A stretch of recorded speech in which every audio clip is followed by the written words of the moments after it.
Assalamualaikum warahmatullahi wabarakatuh. Perkenalkan, nama saya Muhammad Jauzadi Ulhaq dari jurusan Komunikasi Penyiaran Islam kelas 2C. Di sini saya akan mewawancarai dua dai untuk tujuan menyelesaikan tugas ulangan tengah semester wacana bahasa Arab. Langsung saja ke narasumber yang pertama, dai yang pertama. Check it out. Bismillahirrahmanirrahim. Assalamualaikum warahmatullahi wabarakatuh. Waalaikumsalam. Jadi gini kita mahasiswa komunikasi penyiaran Islam di UIN Sunan Gunung Jati. Kita ini ada tugas untuk mewawancarai penceramah atau dai. Jadi langsung saja untuk pertanyaan yang pertama, apakah bahasa Arab itu penting untuk berdakwah? Bahasa Arab penting untuk berdakwah. Menurut saya itu bahasa Arab itu penting untuk berdakwah. Karena kalau kita bisa memahami bahasa Arab, kalau kita bisa paham bahasa Arab, kita juga otomatis bisa paham tentang Al-Quran dan juga hadis-hadis Nabi. Karena kalau misalnya dakwah itu kan butuh istilahnya butuh dalil Al-Quran untuk memperkuat argumen-argumen yang kita keluarkan. Jadi penting sih bahasa Arab untuk berdakwah. Yang selanjutnya, yang pertanyaan kedua, apakah seorang dai atau pendakwah itu harus menguasai bahasa Arab? Kalau harus menguasai bahasa Arab itu kenapa alasannya? Nah, itu juga kembali tadi ke jawaban pertama. Pendakwah itu ya harus bisa menguasai bahasa Arab. Soalnya ya itu tadi, karena supaya kita bisa memahami Al-Quran, isi-isi Al-Quran dan juga hadis-hadis Nabi. Jadi ya kembali ke jawaban yang pertama itu tadi.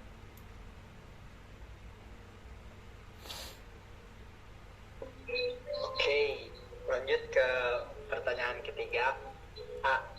Penggunaan kitab Turaj atau kitab kuning ini sebagai referensi. Nah, pernahkah Akang pernah memakai kitab kuning untuk berdakwah? Kalau kitab kuning memakai untuk berdakwah sih, baca sih pernah ya. Cuma jarang saya untuk menggunakan kitab kuning itu sebagai referensi untuk berdakwah ya. Cuma pernah baca, cuma yang saya lebih ke Al-Quran dan hadis itu. Soalnya ya Al-Quran kan kitab terlengkap lah istilahnya. Sumber-sumber ilmu itu dari Al-Quran juga, hadis juga. Jadi kalau misalnya kembali tadi ke referensi itu kitab kuning, saya jarang pakai. Saya lebih pada Al-Quran dan hadis. Baik. Lanjut ke pertanyaan keempat. Adakah tips atau saran bagi orang yang ingin menjadi penceramah? Tips dan saran ya. Kalau ingin menjadi penceramah itu, yang pertama harus paham ilmu-ilmu agama, paham tentang isi-isi Al-Quran dan juga hadis. Terus juga siapin mental, yang terpenting itu mental bagaimana berbicara di depan orang banyak. Terus juga bahasa Arab juga salah satu faktor penting juga untuk berdakwah. Dan itu tipsnya sih, yang paling penting itu sih mental dulu ya. Mental bagi seorang pendakwah itu mentalnya harus kuat. Itu sih sarannya, tips dan saran.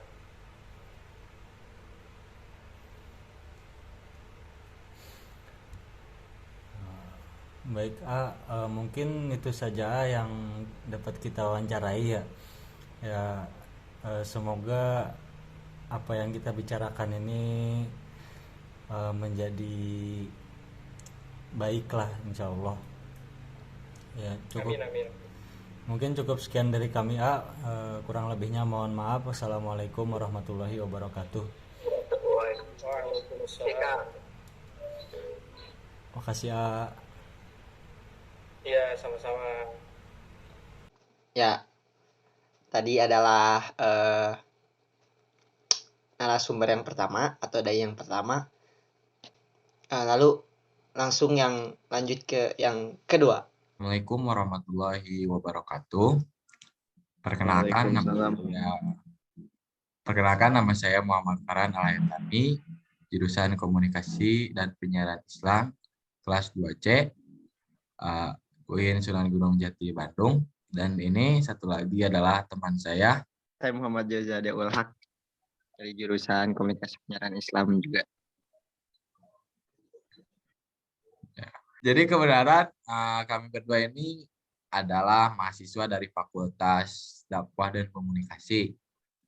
Nah, kebenaran kan di sini kami diberi tugas juga oleh Matkul Bahasa Arab untuk mengajukan beberapa pertanyaan terkait dakwah tersebut, Pak. Mungkin yang pertama adalah apakah penting bahasa Arab untuk berdakwah, Pak?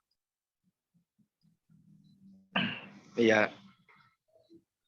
Bismillahirrahmanirrahim.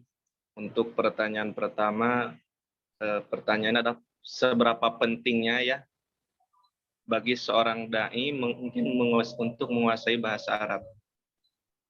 Perlu sekali, penting sekali bagi seorang dai untuk bisa berbahasa Arab.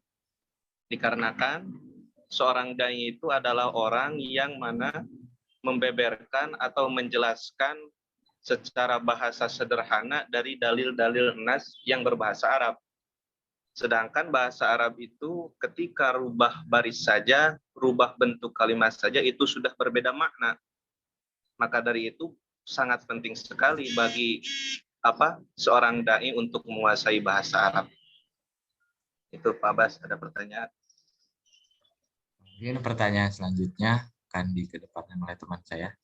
Apakah seorang dai harus bisa berbahasa Arab? Kalau iya, alasannya apa? Seorang dai bisa berbahasa Arab. Perlu kita ketahui, ada orang itu harus bisa berbahasa Arab dan juga harus mampu memahami bahasa Arab. Andaikan dai tersebut berdomisili di tempat yang memang bukan menggunakan, masyarakatnya tidak menggunakan bahasa Arab, ya tidak perlu menguasai bahasa Arab. Namun perlu digarisbawahi, meskipun tidak perlu menguasai bahasa Arab, namun harus paham ketika memaknai bahasa Arab. Jadi ia tidak harus bisa berbicara bahasa Arab secara spontanitas, tetapi harus mengerti bahasa Arab, di mana ketika ia menjelaskan dalil-dalil dari Al-Quran maupun dari hadis, kan itu harus bisa memahaminya. Adapun untuk berbicara sehari-hari atau berbicara dengan bahasa Arab itu tidak perlu. Oke, Bapak. Nah, mungkin kan ketika kita berbicara tentang bahasa Arab, dan mungkin di kalangan para santri dan mahasiswa yang ini umumnya tuh menyangkut pautkan bahasa Arab itu pengajarannya tuh dengan kitab kuning. Nah, di pertanyaan selanjutnya, apakah penggunaan kitab Turaj atau kitab kuning sebagai referensi itu bagus, dan pernahkah Bapak menggunakan kitab kuning sebagai referensi untuk berdakwah? Bagaimana, Pak? Yang pertama, penggunaan kitab kuning. Penggunaan kitab kuning dalam rangka memperbanyak kosakata dalam belajar bahasa Arab itu bagus. Bagus. Dikarenakan kitab kuning itu ada yang dari awal tingkat pertama, tingkat mudah, kitabnya tipis, lalu naik lagi tingkatnya agak tebal. Ketika kita paham terhadap kosakata yang ada di dalam kitab kuning tersebut, maka secara otomatis kita pembendaharaan kosakata bahasa Arab kita semakin banyak. Adapun di dalam kita menyampaikan materi ketika kita berdakwah, kita harus berpedoman pada Al-Quran dan hadis. Adapun untuk kitab kuning itu sebagai penguat. Karena Al-Quran dan hadis kan tidak bisa dijelaskan secara pemikiran biasa. Tidak bisa dijelaskan secara pemikiran orang-orang seperti kita, akan tetapi harus melewati beberapa tahapan, misalkan ijma ataupun kias dan lain sebagainya. Jadi begitu penting di dalam kita berdakwah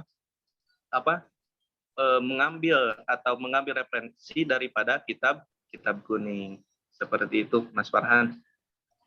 Jadi kitab kuning tuh harus diperiksa lagi gitu. Maksudnya Iya. sebagai penguat atau taukid aja gitu ya Pak ya? Ya, sebagai penguat saja dari Al-Quran dan hadis. Mungkin pertanyaan terakhir akan disampaikan oleh teman saya. Selanjutnya,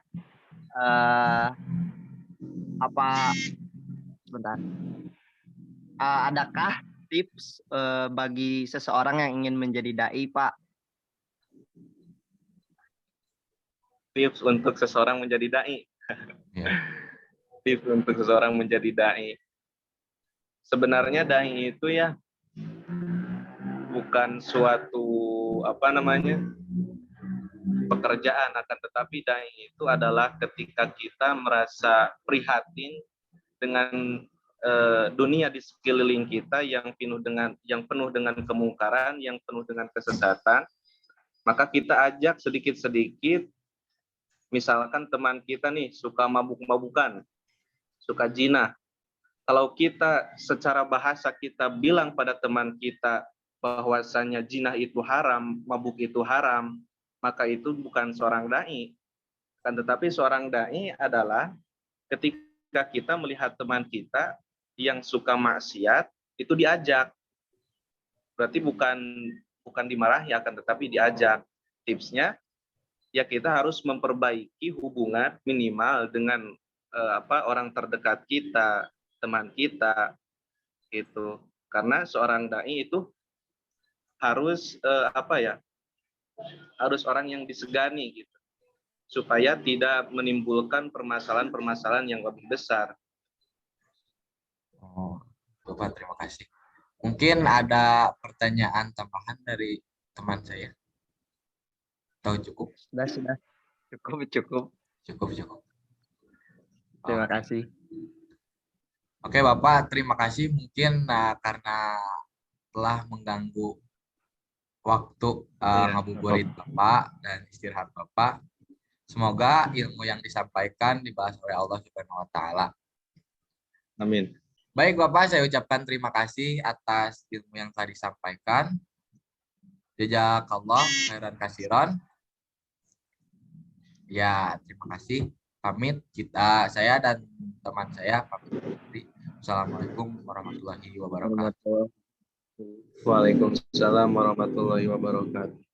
Jazakallah, Pak. Bismillahirrahmanirrahim. Al-istintaj alladhi tawassalat ilaih min al-muqabalat allati ujri'at hu'anna al-da'iyat al-a'wal yakul inana khadu'iyat yajib an nakun qadirin ila itqan alugot alirabi'ati bainama yakul al-da'iyat altoni lina lasna bihajat illa itqan alugot alirabiat bal yajib an nakun qadirin ila qiraat al-Qur'an wa hadithi. Wa ida aradna an nakun qadirin ila al-wa'iz fa ilaina an nabda bin sayyan fasayan wa hunak iradat fi anfusina. Syukron. Wassalamualaikum warahmatullahi wabarakatuh.